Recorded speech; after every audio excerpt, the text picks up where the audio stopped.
Let's gavel.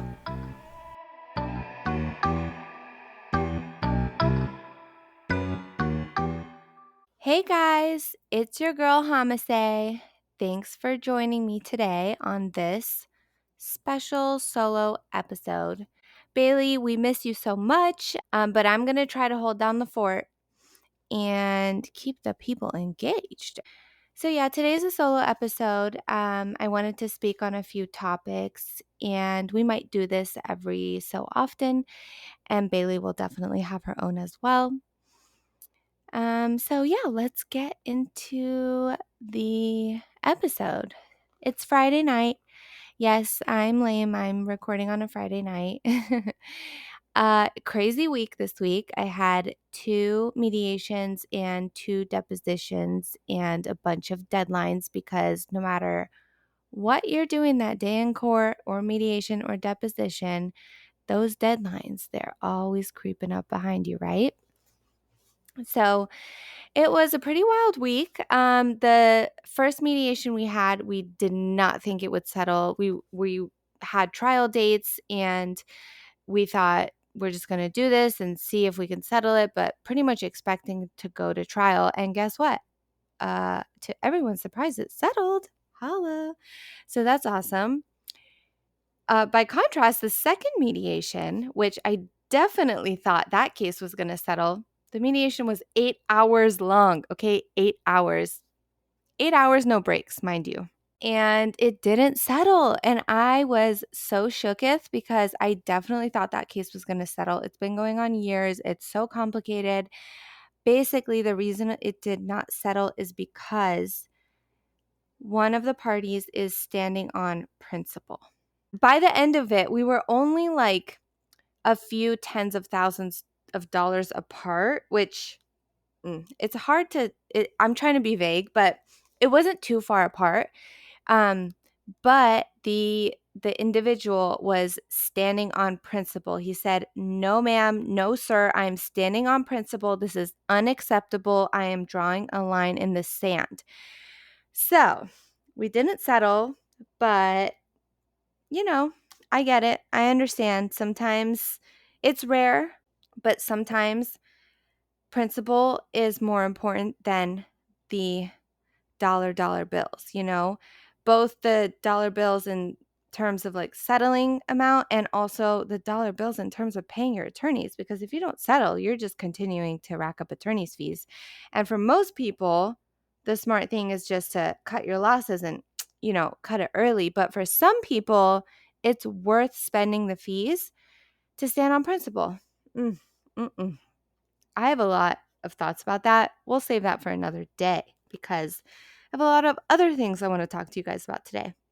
So let's get into today's topics. I was thinking a lot about what I wanted to talk about on this special solo episode.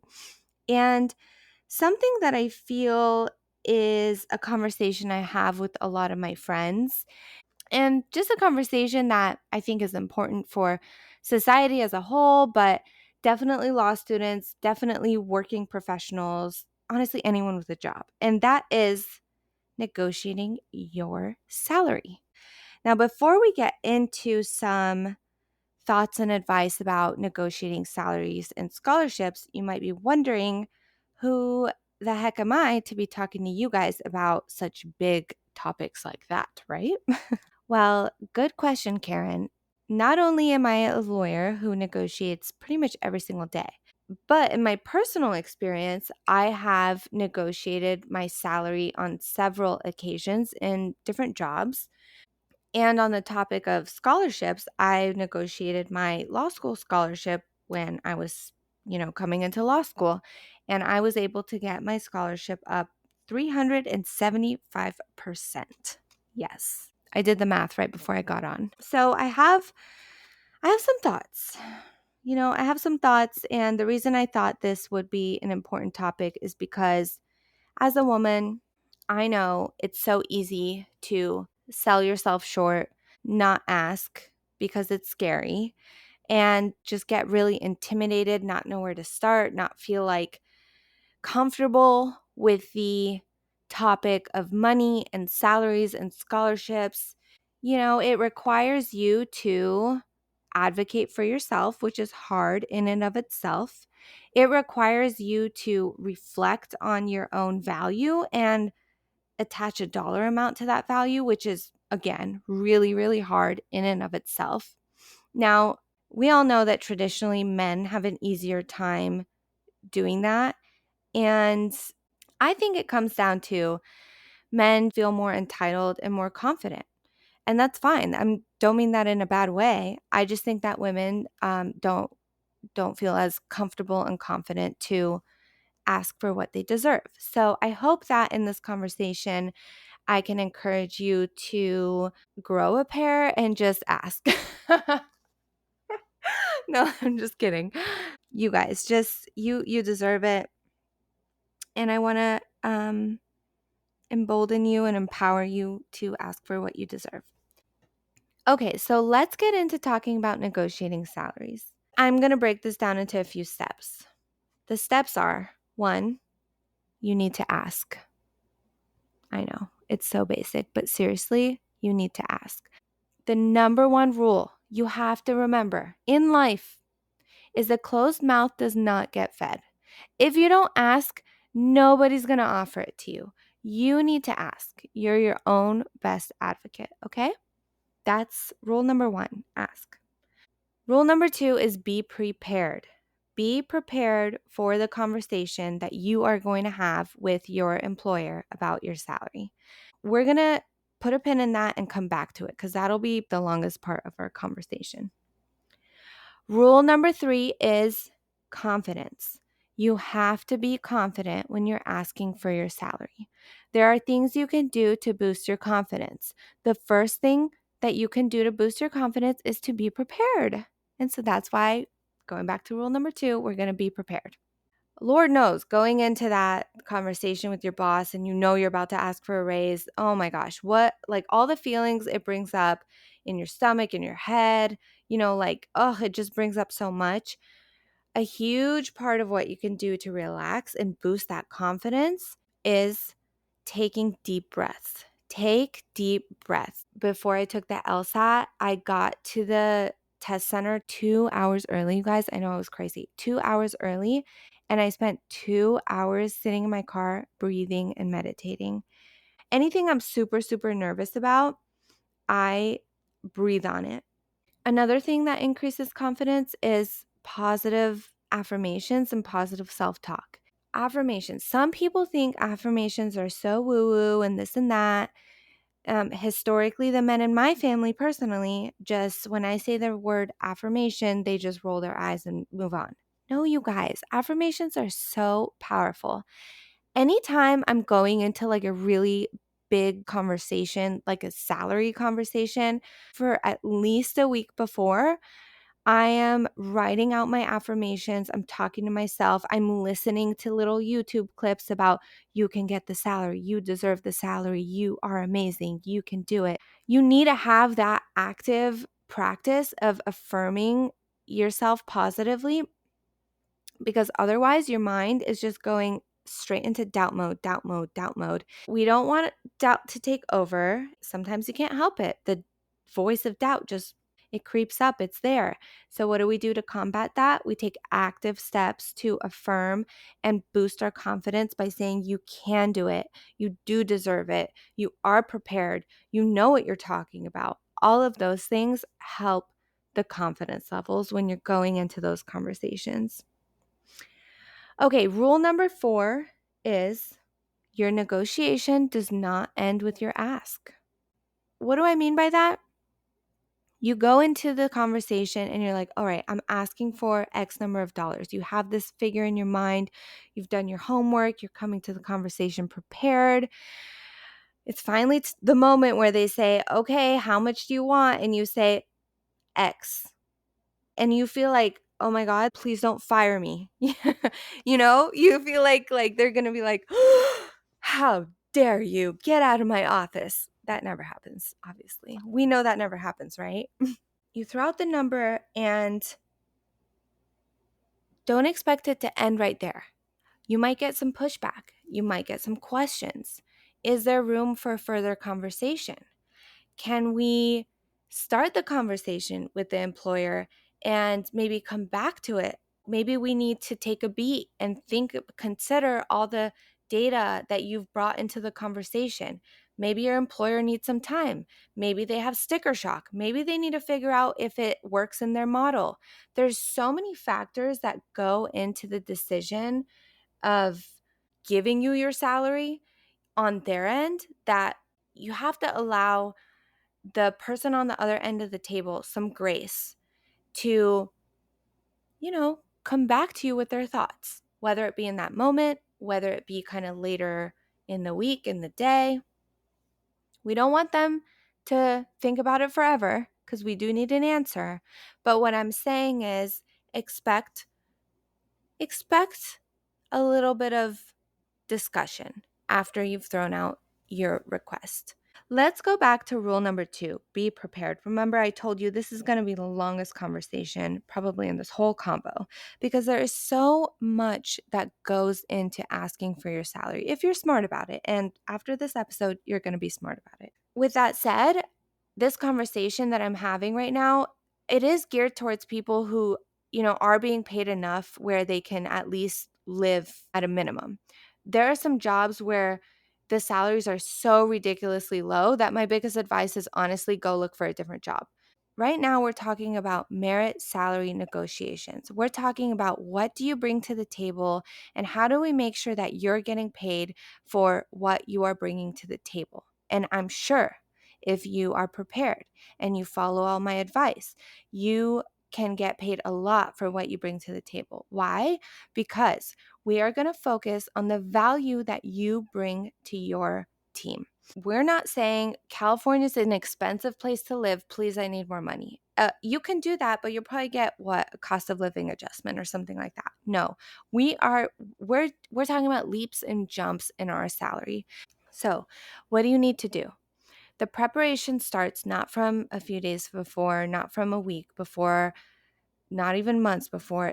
It could start as early as a year before, maybe a few years before, maybe not a few years. I would say negotiate your salary every year. Okay, go back to your employer, have the conversation every year. So from year to year, let's talk about that period. You are going to pay attention to the value you bring to your firm every single year. Do you attract clients to the firm? Keep tabs on that. Do you bill higher than everyone else? Keep tabs on that. Do clients tend to talk to you because you're more responsive? Maybe you explain what's happening with their case a little bit better in a way that's easier to understand than others. Maybe you're a team player. Maybe you work independently with little need for oversight from management. Why is that important? Because it takes a lot off of management's plate, okay? If you're bringing in clients, that's an easy one. I'm bringing in business. If the clients tend to reach out to me to get the updates on their case, what does that do? That frees up the partner's time, for example, or the manager's time. It also keeps the clients engaged with the firm. It keeps them happy and satisfied, right? What if I'm bringing in the fact that I'm a team player? Now, being a team player is very important, right? I mean, I think it goes without saying. But what does being a team player do? It minimizes drama and conflict for the manager. And what does that do? That, again, frees up their time. Now, all of these things I'm talking about are things that probably most of us, managers, employees, colleagues, we all kind of take it for granted, right? It's like the little things, the obvious things that we're like, yeah, obviously I do that. Well, wait. Think about the things you do so well naturally and try to tie that to some value it brings to your employer or your manager or your firm or your clients or your colleagues and get creative with it. Here's an example. Clients email me when they want an update on their case. It used to be that they would email my partner and now they come to me. It's such a minor thing in on the surface, but again, what that does is it frees up the partner's time. It shows the partner that clients trust me That's really important. It also keeps the client satisfied and it keeps them paying their bills. Now, when you're thinking about things like that, write it down, right? We're going to write all those things down. As we're going through the year, we're going to notice. We're going to notice the months that we're working really hard. What are we doing to work really hard? Are we being proactive about getting more work? Maybe if it's a slow month or something, we're being proactive about doing a little bit more networking. Or and then where does that networking lead us to? Did we bring any referrals in? Did we get new clients? Did we get new connections with colleagues that we can work with in the future? Kind of start to track your steps. Okay, I took this step and what did that lead me to? And how did that affect my team? And how did that affect my manager? You really want to start noticing the web that you create around you through your actions. I hope that makes sense, but we're really just trying to follow our value. And we start early on, we track our progression throughout the year so that when we get to the conversation, we already know. You have 10 clients who are super happy. They've left the firm reviews, for example, or they've emailed and said you did a great job. Or maybe you had a heavy hand in settling several cases for clients and for cases that were really difficult. I'm trying to give you guys ideas of like what type of value I'm talking about. All of this is important. All of it. Okay? All of it. Because really, it's demonstrating to the employer that without you, none of that would have happened. Or without you, they would have had to take the extra time to think about this really annoying, I don't know, client or this really annoying problem, or they'd had to answer that extra email that, yeah, it's just one extra email, but one becomes 10, becomes 20, and it increases their load on their shoulder. But when you can show your employer that you're freeing up their time, you're freeing up their stress, you're taking stuff off their plate, that is invaluable, right? That's invaluable. Now, I think there might be some people listening who say, Hamaseh, that sounds really great for you. Like, but I don't know. Like, that's not me. I'm not doing that. False. False. I know you are. I know you are. You just have to dig down deep, find the confidence, and give yourself the ability to kind of step out of your self-doubt and notice the value that you bring to the world and to your workplace. I want you to give yourself permission to go there. Be a man. Be a man and let yourself feel entitled for a second to that salary. Say, yeah, I do deserve that. I bring a lot to the table. Let yourself go there. Dive in. Go deep, okay? Write down everything you think you do, from the smallest freaking thing, even if it's dropping the mail off at the end of the day. Like, you took on the responsibility to drop off the mail at the end of the day. You took on the responsibility to open the door for people when they walk in. Whatever it is, write it all down. Master list it. Master list the shit out of that. And then start circling some of the things that you feel like would be most important to your boss, would be most important to the conversation. Try to tie, you're going to start seeing some patterns for sure. So try to like tie that in so that you can bring several examples into kind of a larger topic. Like, I am a team player and these are all the examples. That's the exercise I want you to engage in going into your salary negotiation, because I promise you, when you do that, the conversation is going to be so much easier.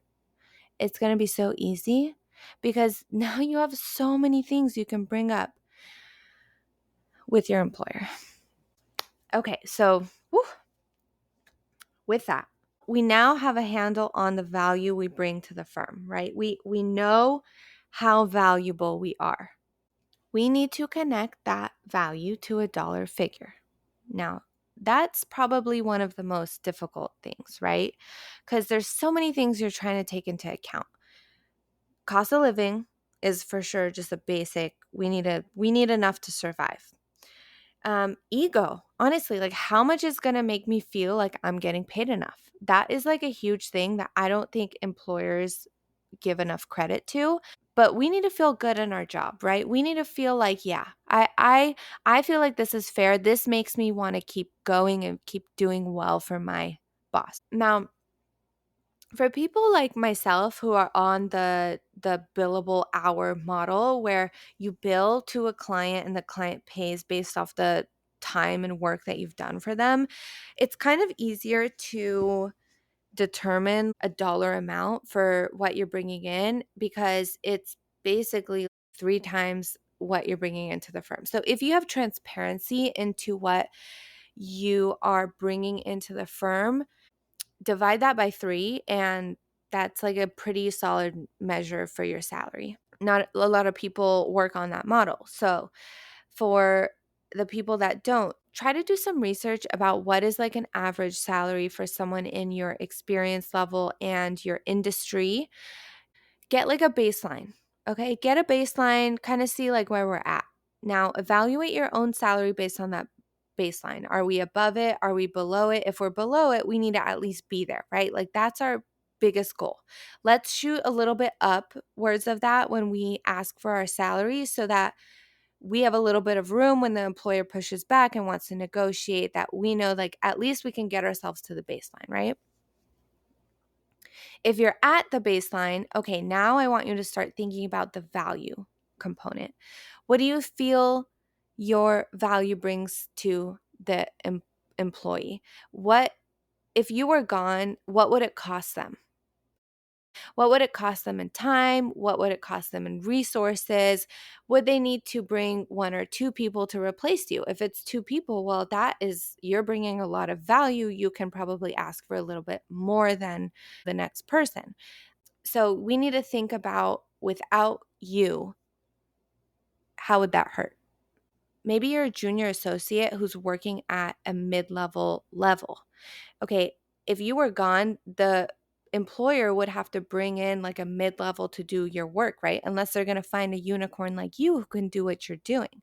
Well, that's a pretty good gauge for the salary you're going to pay the mid-level. I should at least be somewhere closer to there. And then you're going to kind of think about, given my junior status and given the fact that I'm working at a mid-level level, where do I kind of fall in between those 2 measures? And that's going to be your asking point. That's going to be your salary. So you kind of have to do some research. Once you start laying it out, it'll become more clear, right? You already talked about your value. You're already thinking about that.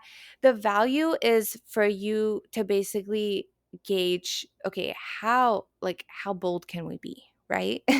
How bold can we be? Because if I'm bringing in a ton of value to the firm, well, I'm going to ask for a little bit more than if I was only doing like a little bit extra, only going a little bit above and beyond.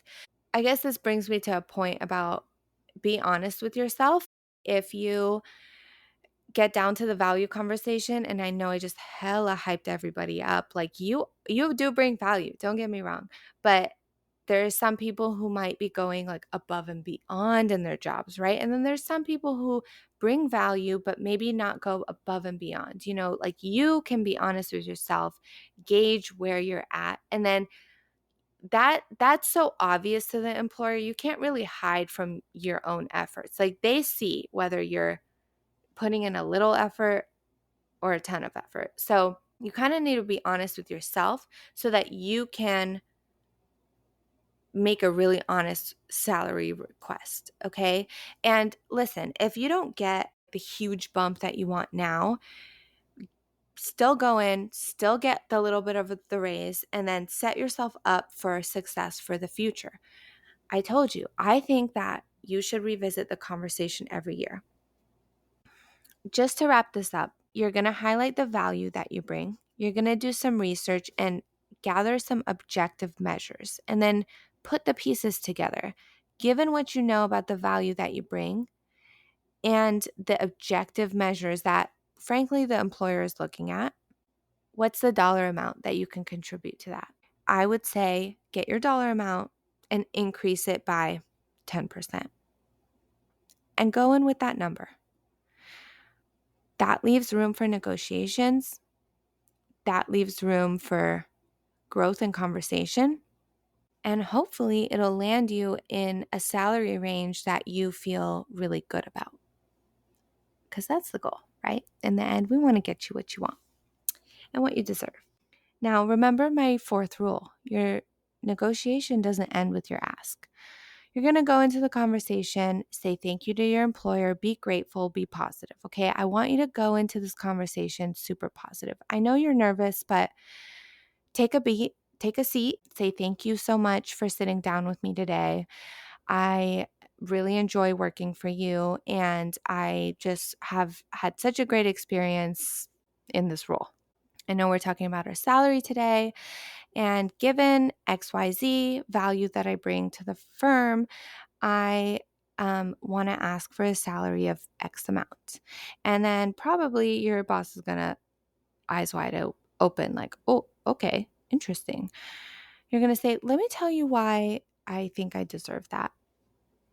Start talking about the value you bring. Start talking about all the milestones you've hit, all the things that you've done. Just talk to them about why you're asking for that.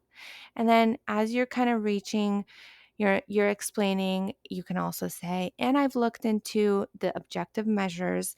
Based on this objective measure, I think I exceed it based on the value that I bring, or I think that I should at least hit that measure or a little bit above it, based on XYZ reasons. So you're going to really lay out your case. And then stop talking and let your employer respond. They might say, whoa, that's like way above our whatever, our means here. Okay. Well, you know what I had in mind. So given that it's above the means, what would be kind of more feasible where we can meet my request and also come to a solution that's within the ability of the firms? Now we're going to have a conversation. Maybe they just say outright no. Okay, no, absolutely not. You're not getting a raise today. Well, taking a step back, I'm pretty sure that's like the worst thing that can happen, right? The worst thing that a person can say is no in this situation. If they say no, I think the next conversation to have is questions about your growth at the company. Why are you saying no? Is that a no for right now because of some reason out of my control with the economics of the company? Is that a no because you just don't agree with the value that I bring? And if so, then we need to have a conversation about basically, am I at the right place? So the bottom line is we're going into the conversation as a conversation. We're laying out our expectations, but we're open to discussion. We've already built in the flexibility to come down from our number. I mean, honestly, I never go into salary negotiations thinking that they're going to give me exactly what I want. I always build in a little bit of room for bringing it down because, it's a negotiation, right? Here's the other thing I want to bring up. I'm assuming in this conversation that you have a boss that's willing to have a conversation, right? But, you know, the world is not that idealistic. I completely recognize that there are some bosses who run away from these conversations. And honestly, if you're in a situation where your boss is running away from the value you bring and just does not want to face the fact that you deserve a raise or just doesn't want to have that conversation with you, honestly, my tough truth is maybe it's time to move on from that person, because as you're building your career, it's important that you are in a place that fosters your growth. One part of your growth is your pay, your salary, because again, the amount that you're paid is really going to make you feel good or bad in your job. We all know salary can really make or break the way we feel about a job. So if you have a boss who's running away from what you deserve and the value that you bring, it I don't know. I don't want to tell you what to do, but it doesn't seem like that person really cares about your growth. And I personally don't want to be in a place where my boss doesn't care about my growth. So I think my advice there is look elsewhere. Why would you want to be with that person? Now, there might be other reasons, right? You might have incredible clients at that firm, but your boss sucks. Okay. How are we going to deal with that?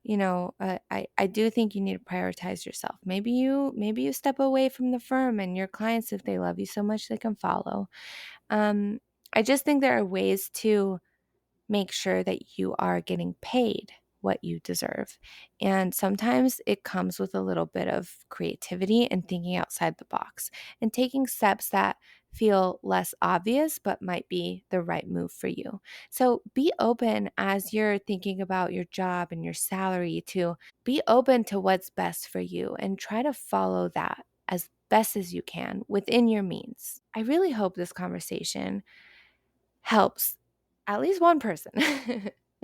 At least something about this conversation, I hope, helps you in the future with your salary negotiations. And good luck to you all.